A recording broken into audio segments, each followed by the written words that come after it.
Sabihan ko kung kuhan ko ito kung dako bagay. Blue, ang po dito sa gawas kaya ang soul. Blue.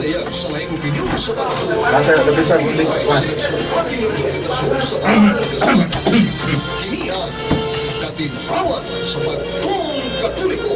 Nasa. Sugbo Kabisayan ng Mindanao, kumusta? May gabi ka na itong tanan. Welcome sa itong usa katak ng Tulumanon.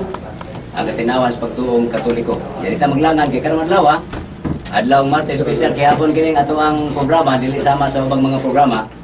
Kay ato ning gilain sa gikahinaman Dios kadaghanan ang sinuptanay dinata si kaduhang tema. Unya, mapati ba kita ta? Pinagi sa itong live streaming sa ilagon lang ang DYRF 1215.weebly.com. Yato sa gihatag dayon ni Brad Ray para sa dugang kalambuan. Sana mo paybaw o mo introduce sa tuang moderator. Brad Ray. Okay, dengan salamat Brad Aram Yabay, talagang Aram Henes, no? O ngayong gabi isa tumasok yung paminaw. O niya na dyan, ang atong National Advisor of the Catholic Faith Defenders of the Philippines, si Brad Sok Fernandez. O niya na usab, ang atong Catholic traditional Catholic Faith Defender, no? Nga kining nagdipinsa sa karaang pagtuo sa Santa Iglesia Katolika.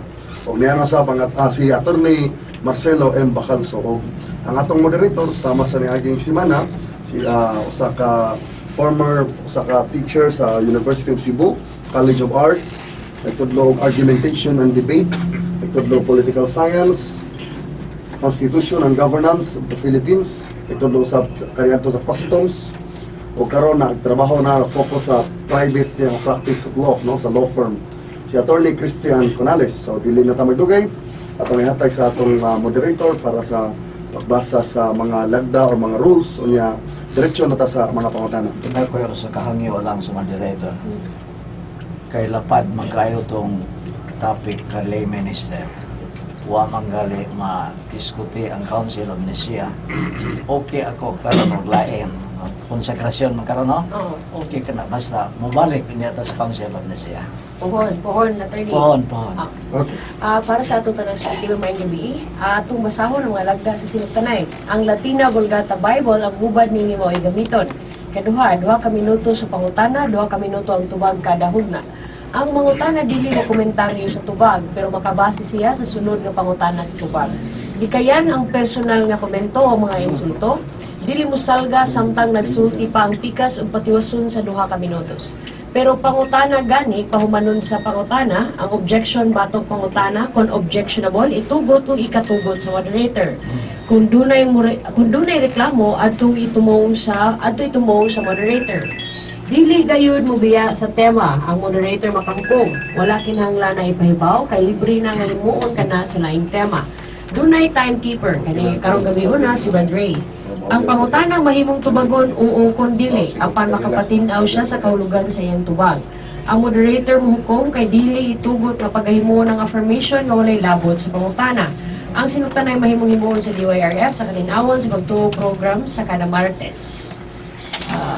Ang atong tukion karong gabi una mo ang itawag nila konsagrasyon. Brad Ray, kasi una mo pangutana o mutubag? As usual lang yapon, unahon na to si Attorney Marcelo M. Bacalso. Okay, timekeeper. Ready na ba ta? Mr. Moderator,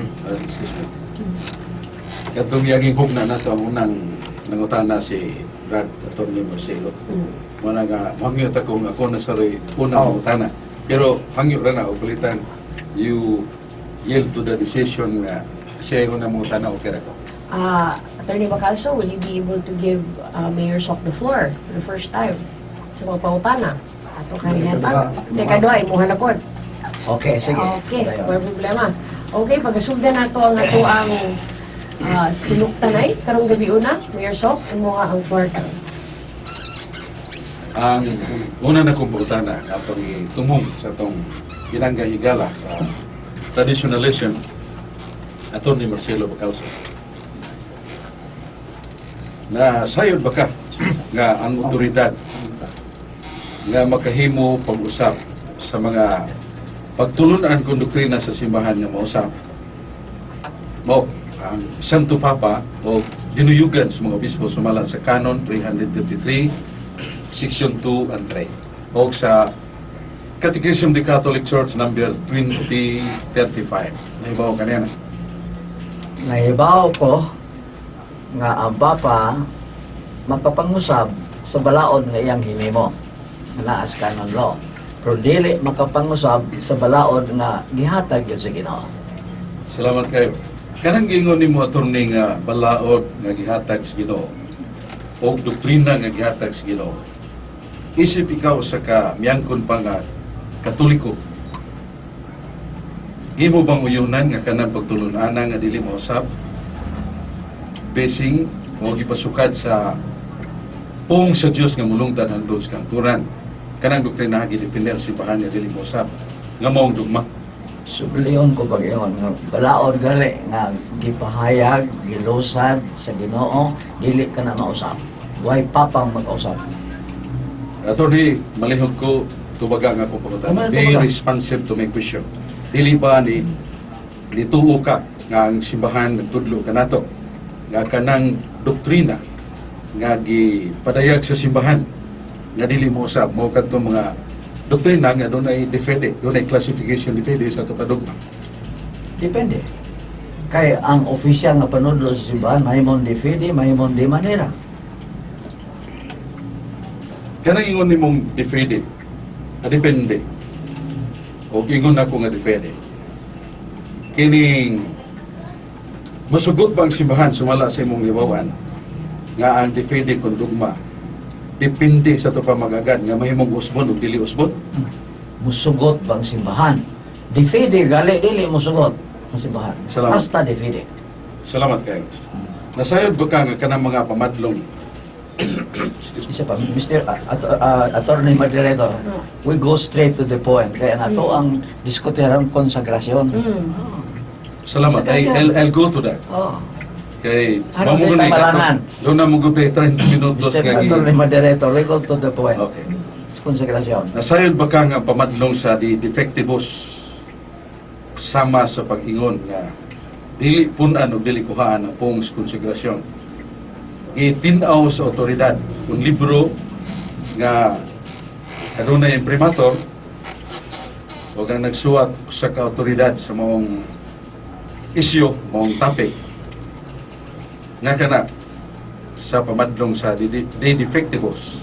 Objection, Attorney Moderator. What's your The objection? question is off tangent. The topic now is consecration, consecration. We don't speak of de defectivos yet. We may speak of de defectivos in another topic. Mayor, maklarify lang siguro nimo kung unsay relationship sa imong pangutana sa atong topic karon, siguro ma-decidean siguro nato kung dapat ba tubagon or dili. Salamat kayo. Kay sa pamadlong sa de defectivos, may tungod na sa konsekrasyon. The form of the consecration shall not be added, shall not be deducted, dili makuhaan o dili madungagan. So therefore, ang akong pangutana, haong ugtukma, dili of tangent o dili outrailing the issue. Nasayod ba kanina o wa? Nasayod lagi kung unsay konsagrasyon. Apan wa nimo hisguti ang konsagrasyon as the main thing, the main topic. Ang ato lang siguro ani attorney, ato sa tan-awon kung nag-build man gali si Mayor sa padung sa konsagrasyon, apil man gyud ang form, ang mga pulong. So ato lang siguro siya ngatagan sa mga few minutes nga i-establish niya ang iyang pangutana sa Nahatag man ako ang kutubag. Kaya sa konsekrasyon sa makadaghan, imo ning ibalik-balik. Nga kung kanang mga pulong nga alang sa daghan, ilisdan og alang sa tanan. Matud pa nimo inbalido ang maong misa. Pangutana, doon na ba kay buhing otoridad nining atong panahon karon nga mo padayag sama si mong pagpadayag nga kanang misa ha dili balido. Objection, Attorney Moderator. Wa ako mag-ingon nga ako ng pulong. I did not say that. Noted, sir. Off tangent.